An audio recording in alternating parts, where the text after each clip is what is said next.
ہے کہ ہم نے قربانی کرنے کی نیت سے 8 دن پہلے 2 بکرے لیے تھے، لیکن آج معلوم نہیں کس وجہ سے آدھے گھنٹے کے وقفے سے دونوں بکرے مر گئے۔ لا حول ولا قوت۔ میں بولا نہیں گیوں کہ پلا دلے رہیں گے۔ دیکھو بچے محبت میں لے لگا کو جوس پلائے کی، تھمس اپ پلائے کی، اسپرائٹ پلائے کی، وہ دیکھنا، اس لیے کہ وہ سب میں جیسا بھی بتایا وہ آدھے گھنٹے کے وقفے میں انتقال ہو جاتی انہوں، وہ دیکھ لیجئے۔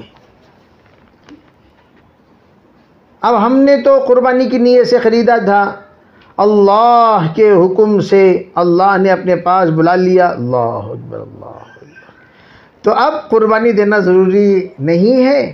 دیکھیں 2 باتیں ہیں، جن لوگوں نے قربانی کی نیت سے خریدے، اگر ماشاءاللہ پیسہ اور بھی ہے تو آپ فوراً جائیے، خریدیے، قربانی دیجیے۔ اگر آپ کے پاس اتنا ہی پیسہ تھا جتنا آپ نے قربانی کے لیے خریدا، اس کے علاوہ آپ کے پاس پیسہ نہیں ہے، تو پھر آپ مجبور ہیں، معذور ہیں، اللہ معاف کر دے گا۔ اگر نہیں ہے تو، اگر ہے، ہو سکتا بعض مرتبہ غربا مساکین بیچارے پیار محبت سے خریدتے ہیں تو وہ ایسا حادثے میں وفات پا جاتے ہیں، تو ان لوگوں پر قربانی دوبارہ دینا نہیں ہے۔ ہاں امیر ہے تو ایسے موقع پر آپ کو دوبارہ خرید کر قربانی دینا ہے۔ اگر آپ نقصان زیادہ پا لیے ہیں تو حصہ لے لیں تاکہ آپ کے نقصان کی تلافی بھی ہو جائے، قربانی بھی ہو جائے۔ یہ مرے ہوئے وغیرہ دفن کر دینا، نہیں تو غیراں کو دے ڈالو، غیراں کھا لیتی، ان کے لیے مردہ گردہ سب حلال ہے، کوئی حرج نہیں۔ اگر ہمارے پاس بقرعید کے دن 45,000 روپے سے زیادہ ہیں، لیکن وہ پیسے ہم نے اپنے بچے کے اسکول کی فیس کے لیے، میں نے آپ کو گزشتہ 4 باتیں بتائی۔ ایک تو یہ ہے کرایہ، گھر کا کرایہ، گھر کے کرنٹ بل، واٹر بل، اسکول کا خرچہ اور ریشن، یہ تمام چیزوں کو نکالنے کے بعد 40,350 روپے ہوں۔ بھئی ایک آدمی کے پاس 40,000 روپے ہی، کرایہ کے 12,000 روپے چلے آتی، کرنٹ بل کے 5,000 روپے چلے آتی، پھر کیا بھی رہتی نہیں اس کے پاس، تو اس پر قربانی نہیں ہے۔ اگر وہ تمام چیزیں دینے کے بعد آپ کے پاس 40,350 روپے ہیں تو آپ پر قربانی واجب ہے۔ تو اسی کو آپ نے جو پوچھا اس کا جواب میں گزشتہ دے چکا ہوں، تو کیا اس پر بھی قربانی دینا واجب ہے؟ اب آپ دیکھ لیجئے حساب لگا کر، اگر آپ یہ تمام چیزیں دینے کے بعد 40,350 روپے آپ کے پاس موجود، 40,000 کا حساب رکھیے، تو آپ کو دینا ہے۔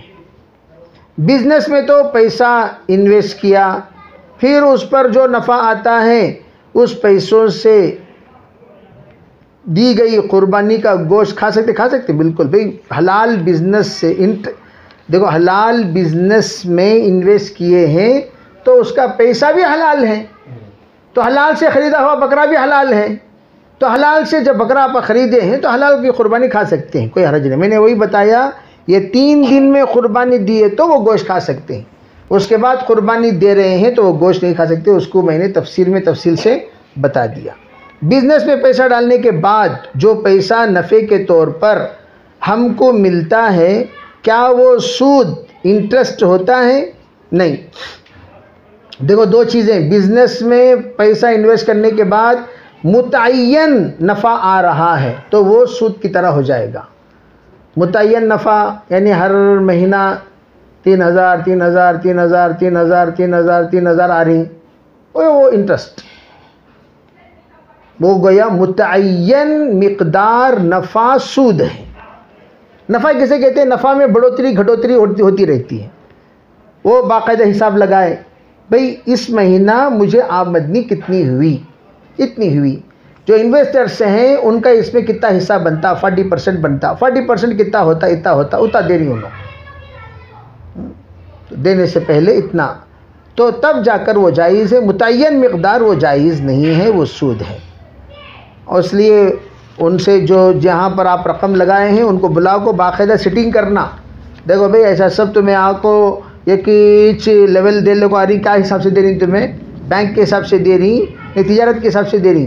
تجارت کے حساب سے تو حساب اپنا بدلو، تجارت کے حساب سے ہے تو حساب کیا کرو، بدلو اسے آ کر آپ اس طریقے کا نظام مت بنائیے، باقاعدہ ان کو سمجھائیں اور سمجھائیں۔ اور کل میں ایک مسئلہ بتا رہا تھا، وہ بھی آپ لوگوں کو بھی بتا دیتا ہوں۔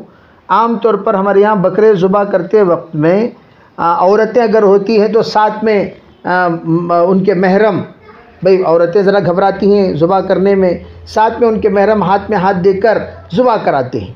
تو ایسے موقع پر خاص طور پر اس بات کا خیال رکھیں کہ ذبح کرنے والوں کے ہاتھ پر ہاتھ رکھ کر آپ اپنے طاقت سے اس کو ذبح کر رہے ہیں تو دونوں کو بسم اللہ اللہ اکبر پڑھنا ہے۔ ایک پڑھ رہے ہیں دوسرا نہیں پڑھ رہے ہیں تو قربانی ناجائز ہو جائے گی۔ دونوں کو بسم اللہ اللہ اکبر پڑھنا ہے، اس بات کا خاص خیال رکھیں۔ دوسری بات کہ واٹس ایپ وغیرہ میں ہرگز قربانی کے جو کچھ بھی منظر ہے اسے نہ پھیلائیں، وہ اپنے اپنے گھر کے حدود کے اندر تک رہے۔ اسے آ کر وائرل کرنا، اسے گروپ میں ڈالنا، یہ آ کر آگے چل کر پریشانی کا سبب بن سکتی ہیں۔ تیسری چیز، جو بھی قربانی کی اشیاء ہیں اسے آ کر 3 حصوں میں تقسیم کرنا مستحب ہے۔ اگر آپ کا گھرانہ، جیسے کہ آج کل قربانی کرنے والے کم ہو گئے، سب کے سب حصوں میں چلے گئے، بہت سارے گوشت کے بیچارے محتاج ہیں، تو ایسے موقع پر کرنا کیا چاہیے؟ آزو بازو لوگوں کو ہم اس گوشت کا حصہ تقسیم کریں، اور اس میں آ کر رشتہ دار پورے کے پورے ماشاءاللہ قربانی دے رہے ہیں، سب کے گھروں میں قربانی ہو رہی ہے، تو رشتہ داروں کا حصہ بھی غریبوں کو آپ تقسیم کر سکتے ہیں، کوئی حرج نہیں، یہ بات یاد رکھ لیں۔ اور یہ جو تقسیم کرنا اس وقت ہے جب رشتہ دار غریب ہو، ماشاءاللہ وہاں بھی وہاں سے ٹانگا، وہ کیا ہوتا ہے گھی کہاں گئی، کڑی میں گھی کا قصہ، بڑے بھائی کے گھر ٹانگا چھوٹے کے بھائی کے گھر کو آ جاتی، چھوٹے بھائی کا ٹانگا بڑے گھر کو چلے آتی، روٹیشن وہاں چھوتے رہتا سو، تو مرا حاجی بگو میں تورا حاجی بگو یم، سری یہاں سے وہاں، وہاں سے یہاں، ٹانگا ادھر سے ادھر سے، بوٹی ادھر سے ادھر سے، ارے بھی دوسری جگہ بھی تو بھیجو بھائی۔ یہاں تقسیم کرنے کو کہا گیا، تبدیل کرنے کو نہیں کہا گیا۔ یہاں پوچھتے ہیں وہاں سے کیا لگائے سنو ٹانگا دیکھ بھیجو، وہاں سے کیا لگائے گوشت دیکھ بھیجو، ایسا نہیں، یہ طریقہ صحیح نہیں ہے۔ تو ہم دیکھ لیں، ان سے کہہ دیں بھائی آپ کے گھر میں جب قربانی ہوگی، آپ کے گھر کو کیا ضرورت گوشت بھیجنے کی، آپ کو تو ماشاءاللہ آپ خود بانٹنے کے قابل ہو گئے۔ اللہ کے رسول صلی اللہ علیہ وسلم پہلے ذخیرہ اندوزی سے منع فرمایا، قربانی کا گوشت جو بھی ہو سب تقسیم کر دیا کرو، لیکن بعد میں آپ نے جب قربانی دینے والے زیادہ ہو گئے، قربانی لینے والے کم ہو گئے، تو آپ نے اجازت دے دی کہ آپ کیا کر سکتے ہیں، ذخیرہ اندوزی کر سکتے ہیں، اس لیے کہ جب بھی ضرورت مند آئیں گے تب آپ ان کو کھلا سکتے ہیں، اور کھلانے کی آپ کے اندر ماشاءاللہ وسعت ہوگی، اس لیے آپ نے اجازت دی۔ تو آپ حضرات کو بھی اجازت ہے، ہاں بھائی آپ کچھ لوگوں کو کھلانا چاہتے ہیں، وہ لوگ آپ یہاں نہیں ہیں، تو آپ کباب کا جو سلسلہ ہے اس اجازت کے بعد سے ہی مدینہ منورہ میں شروع ہوا، جو ہم لوگ سو کا گوشت بناتے ہیں یہ سلسلہ وہاں سے شروع ہوا، تو آپ کو بھی اجازت ہے یہاں بھی سو کا گوشت ڈال سکتے ہیں۔ یہ اس وقت میں جب کہ ہم لوگ اس بات کا ارادہ کریں کہ بھئی چلو یہ برکت آگے آنے والے مہمان بھی کھائیں، تو آپ رکھ سکتے ہیں۔ ایسا بھی نہیں نہ ہو پورا گوشت اسٹاک کر کو رکھ لیے، ایک ٹکڑا بھی باہر گیا نہیں، ایسا نہیں، بلکہ آپ ذرا اس سلسلے میں سوچ سمجھ کر جو حصہ غریبوں کا ہے غریبوں کو جائیں، رشتہ دار غریبوں کا ہے رشتہ دار غریبوں کو جائیں، جو اپنا حصہ ہے وہ اپنا رکھ لیں۔ اللہ تعالی ہم میں شریعت کو عمل کی توفیق عطا فرمائے۔ اللہم لک الحمد و لک الشکر، اللہم صلی علی سیدنا محمد و علی آل سیدنا محمد و بارک وسلم۔ اللہم ارنا الحق حقا وارزقنا اتباعہ، ارنا الباطل باطلا وارزقنا اجتنابہ۔ اللہم آت نفوسنا تقواها وزکیها انت خیر من زکاها انت ولیہا ومولاہا، واہدنا الی سواء السبیل واہدنا الی سواء الصراط۔ سبحان ربک رب العزت عما یصفون وسلام علی المرسلین والحمد للہ رب العالمین۔ میں ایک بات سن لیں کہ مستورات کے لیے عید کی نماز نہیں ہے، جنازے کی نماز بھی نہیں، عید کی نماز بھی نہیں۔ دوسری بات یہ ہے کہ عید الفطر اور عید الاضحیٰ میں فرق یہ ہے کہ عید الاضحیٰ میں کچھ یعنی سب سے پہلے جہاں عید کی نماز ہوتی ہے وہاں پڑھ لینا، تاکہ جلدی واپس آ کر اپنی قربانی دے۔ اللہ کے رسول علیہ السلام کی سنت یہ تھی کہ آپ صلی اللہ علیہ وسلم جلدی نماز پڑھ کر قربانی دیتے تھے، قربانی کی کلیجی سے آپ اپنا ناشتہ کرتے تھے۔ تو یہ بھی سنت ہے کہ ہم پہلے ذبح کریں پھر بعد میں وہ کلیجی نوش فرمائیں۔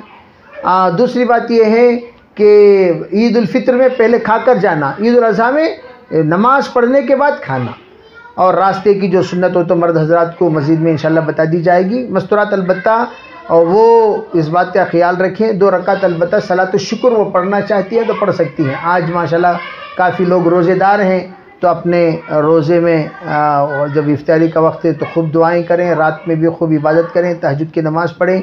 دوسری بات یہ ہے کہ عید کے دن مستورات جو بھی اپنے پاس اچھے کپڑے ہوں، بچوں کو بھی مردوں کو بھی پہنائیں، اور گھر کے اندر خوشی کا ماحول کے معنی ناچ گانا نہ رکھیں۔ عام طور پر خوشی کا ماحول کو تو بینڈ باجا سب ڈال کو ہنگامہ کرتے رہے، ہنگامہ گیمہ کرنا نہیں ہے، خوشی کا ماحول پیار محبت سے رہیں۔ اگر کوئی بھی عید کی ہم لوگوں سے ناراض ہو کر بات چیت چھڑ گئی ہے تو آپ آج کا دن اللہ کے لیے سب کو معاف فرما کر کل کا دن جو عید کی مبارکبادیاں ہیں تو ان دعاؤں کے ساتھ معافی کے ساتھ مبارکبادی دے دیں۔ بے آج کل زبان سے نہ صحیح، الکتابہ کل خطابہ، لکھنا بولنے کی طرح ہے۔ آپ واٹس ایپ میسیج بھیج دیں، واٹس ایپ وائس میسیج بھیج دیں، بھیج کر جو کٹا ہوا ربط ہے، کٹا ہوا تعلق ہے، اسے جوڑ لیں۔ اللہ تعالیٰ سب کو عمل کی توفیق عطا فرمائے۔ سبحان اللہ بحمدہ، سبحانک اللہم و بحمدک۔